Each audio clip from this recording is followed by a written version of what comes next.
হে আজকে এই বটপাকড়ি গাছের তলত মিম সাহেবের গলার মালা আসি তোর গলাত পড়লে তোমার দুজনে তো বিয়ে হয়ে গেল আজি দেখি তো মিম সাহেব তোর মাইয়া আর তুই মিম সাহেবের ভাতার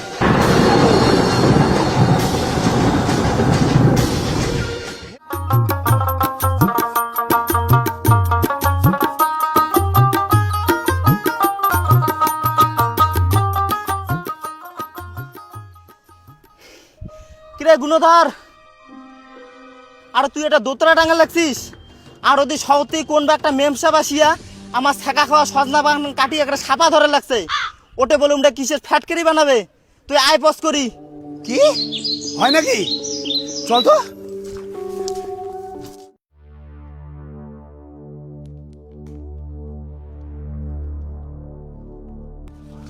পেপার তো সব ঠিকই আছে, পেনটা কোথায় রাখলাম আমি?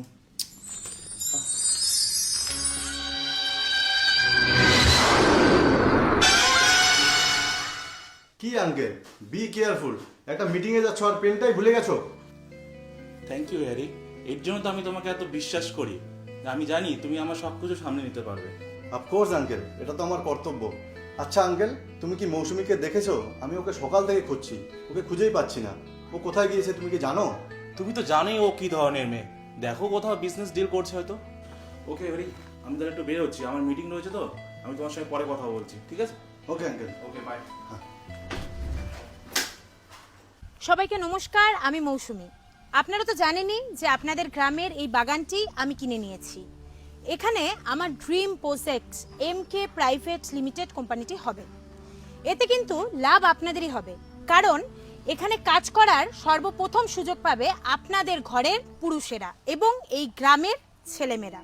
কিন্তু কিন্তু কিন্তু কিন্তু আমার এই ড্রিম প্রজেক্টে যদি অযথা কেউ বাধার সৃষ্টি করে তাহলে কিন্তু তার পরিণতি খুব ভয়ঙ্কর হবে। Mind it. আপনারা মনে রাখবেন, এই প্রজেক্টে কিন্তু আমি আপনাদের লাভের জন্যই করছি। এখানে কিন্তু আমার কোনো স্বার্থ নেই। আমি চাইলেই এই প্রজেক্টে অন্য কোথাও করতে পারতাম। লাভ আমার হবে নাকি তোর হবে শহরের মেম সাহেব? তুই কি আমার গ্রামের মানুষরা হুলুকুটু পাইছিস? হ্যাঁ, তুই কি ভাবছিস তুই যেটাই কবু আমরা সেটাই বিশ্বাস করি নিমো? আরে তোমরা শহরের মানুষগুলো আমাকে 2 টাকা দিয়ে কি ভাবছেন আমার গ্রামের সব জায়গা জমি জঙ্গল সব তোমরা কারি নেবেন?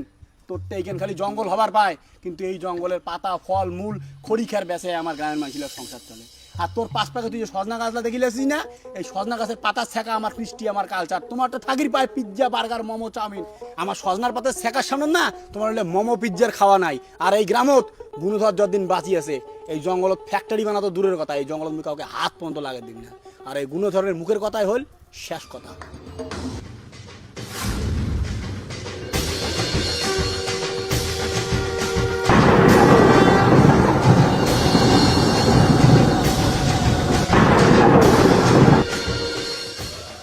এ হে আজকে এই বটপাকড়ি গাছের তলত মিম সাহেবের গলার মালা আসি তোর গলাত পড়লে তোমার দুজনে তো বিয়ে হয়ে গেল আজি দেখি তো মিম সাহেব তোর মাইয়া আর তুই মিম সাহেবের ভাতার।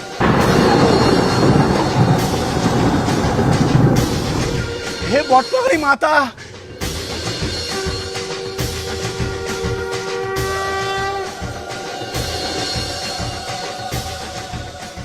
হে বটপাকড়ি মাতা, এটা মোর সাথে কি হয়ে গেল? এটা মোর সাথে কে হল মা? আমি তো কিছু বুঝি পারলাম না মা। এটা তুই কি ইশারা দিবে রাখছিস, কি ইঙ্গিত দিবে রাখছিস মা? মেম সাহেবের গালার মালা আসি মোর গালাত পড়ছে, আমার দুজনের বিয়ে হয়ে গেছে। এটা তোর কি লীলা মা? এটা তোর কি লীলা? মুখ পথ দেখাও মা, মুখ পথ দেখাও, মুখ পথ দেখাও মা, মুখ পথ দেখাও। তুই কি বোঝার চাপা লাগছিস মা মুখ? হ্যাঁ মেম সাহেব, মেম সাহেব, মেম সাহেব। মম, আমি আর ওয়েট করতে পারছি না মম। আমার বিয়েটা কবে হবে? ধৈর্য ধর বাবা, ধৈর্য ধর। আর তো শুধু একটা মাসে আছে, তারপরে তো এই বর্মন বাড়ির অ্যাশ করবো তুমি আর আমি। কথাই আছে না, সবুরি গাছে নেওয়া ফলে। আর তখন আমি হব এই বর্মা প্রাইভেট লিমিটেডের CEO মিস্টার হ্যারি রয়। মৌসুমী, তুই আসলি মা? হ্যাঁ বাবা, কিন্তু আমি একা আসিনি। একা আসনি মানে? আর কে আসছে তাহলে?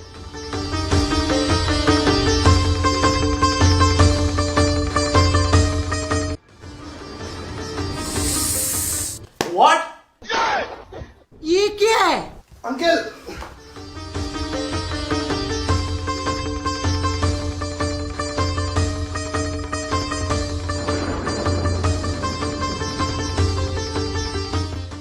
মৌসুমী, তুমি এটা করতে পারলে? হ্যাঁ, তোমার আমার বিয়ে ঠিক হয়ে গেছে, আমাদের এঙ্গেজমেন্ট হয়ে গেছে, 1 মাস পরে আমাদের বিয়ে, আর তুমি কি করলে? এই গ্রামের গাউয়া ভূতকে বিয়ে করে নিয়ে চলে আসলে, আর এখন এই গ্রামের হালু হবে এই বর্মন বাড়ির জামাই। এটা আমি মেনে নিতে পারছি না। আঙ্কেল, তুমি তো কিছু বলো। আমার কিছুই করার ছিল না, আমি নিজেই জানি না কিভাবে এই হালুয়া গন্ডমূর্খের সাথে আমার বিয়ে হয়ে গেল। মৌসুমী, তুমি এটা কি কাজ করলা? আমার কথা বাদ দাও, আমার ছেলেরও কথা বাদ দাও। তোমার বাবার তো একটা মান সম্মান আছে না, এই বর্মন বাড়ির একটা তো মান সম্মান আছে, তার কথা তুমি একবারও ভাবলে না? ও তোমার বড় হওয়ার যোগ্য? ও তো তোমার কোম্পানি লেবার হওয়ারও যোগ্য না। সমাজে তোমাদের একটা মান সম্মান আছে, সব শেষ হয়ে গেল। ছি ছি ছি ছি ছি, কি করলি এটা? আমি কি করব কিচ্ছু বুঝতে পারছি না বিয়ান সাহেবা। সব গেস্টদের ইনভাইট করা হয়ে গেছে, অনেক জায়গায় অ্যাডভান্স করা হয়ে গেছে। মৌসুমী, তুই এটা কি করলি? আমি নিজের চোখে আমি বিশ্বাস করতে পারছি না। সেটাই তো আমিও কিছু বুঝতে পারছি না আঙ্কেল। মৌসুমী এটা কি করলো? এই হালুয়া তো তোমাদের বাড়ির চাকরেরও যোগ্য না। অশিক্ষিত গন্ড মূর্খ একটা। মুখ সামলে কথা কও শহরের বাবু সাহেব। তোমরা আমাকে কিভাবে লাগছেন মুই অশিক্ষিত? এই গুণধর উচ্চ মাধ্যমিক পরীক্ষার ইংরেজিত 100-র মধ্যে 99 পাইছে। 1 নাম্বার খালি পাং নাই, কারণ ওই দিন মোর কলমের কালিটা শেষ হয়ে গেছিল, নাহলে 100-র মধ্যে 100 মার দিল। আর তোমরা কিভাবে লাগছেন মুই অশিক্ষিত, গ্রামের চাকরা গন্ডমূর্খ? তাইলে শুনি রাখো, পেট পচা গ্রামের প্রথম উচ্চ মাধ্যমিক পাস ছাত্র মুই। Understand? I think you better understand. আর বাকিতে গেলে হালুয়া, হ্যাঁ মুই হালুয়া, মুই হাল চাষ করো, তাতে ক্ষতি কি? গুণধর, এই বাড়ির জামাই হয়ে আসিস ঠিক আছে, কিন্তু এই বাড়ির একটা নিয়ম আছে। এই বাড়ির যে প্রথম জামাই হয় তাকে এই বাড়ির সবাইকে কচি বাটার মাংস রান্না করে খাওয়াতে হয়, এটাই তার অগ্নি পরীক্ষা।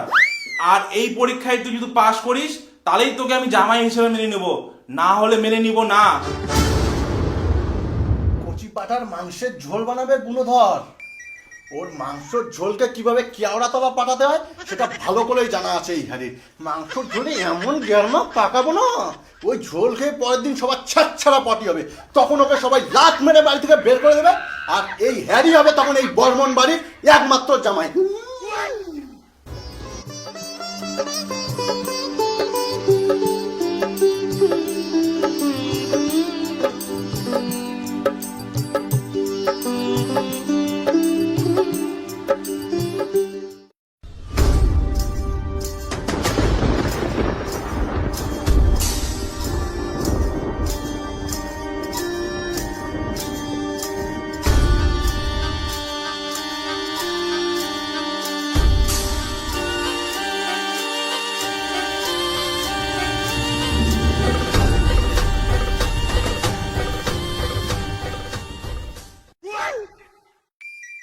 বাবা, এই মাংসটা খায়া দেখলেন না কেমন হয়েছে?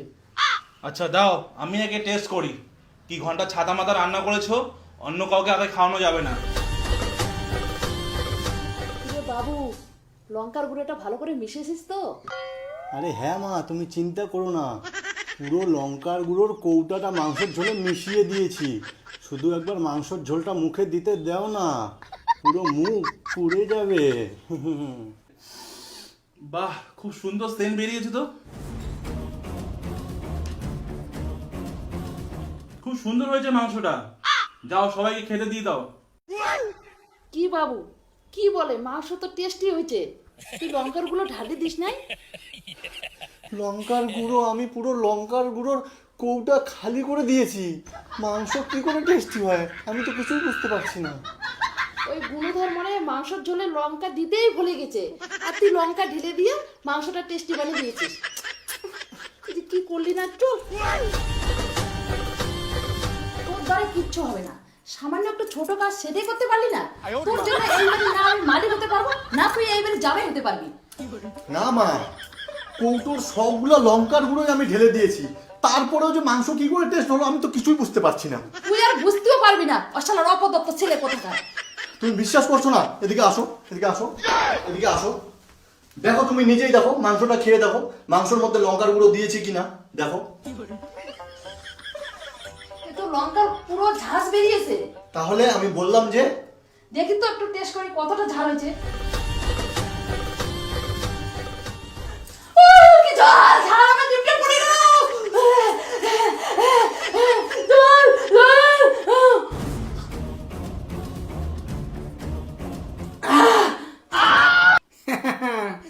ভালো করিয়ে জানো তোমরা মাও বেটা একটা গন্ডগোল করি পান, সন্দেহটা মোর আগের থাকিয়াই ছিল, এই জন্য ওই মশং রান দিয়ে এক বাটি মশং আগতে সাইড করে দিছেন। মোর নাম গুণধর, মোর গুণ এক পাকে নয় সব পাকে। দেখো দেখো দেখো কি বাজে কথা বলে। আমি তো তোমার শ্বশুরের মুখে শুনলাম তুমি বলে মাংসটা ভালো রান্না করেছো, তাই একটু খেতে আসলাম। সে ভালো কথা তোমরা মাংস খাবেন, কিন্তু তোমরা মাও বেটায় চোরের মতো করে চুপ চুপ করে কে রান্ধন ঘর ঢুকছেন। দেখছিস বাবু আমাদের নামে কি উল্টো পাল্টা কথা বলে। তুমি চলো তো এখান থেকে, কে দেখবে ওর নাটক, গাইয়া ভূত কথা। চলো আসো। তোমার মাও বেটার ব্যবস্থা আমি করিল লাগছ।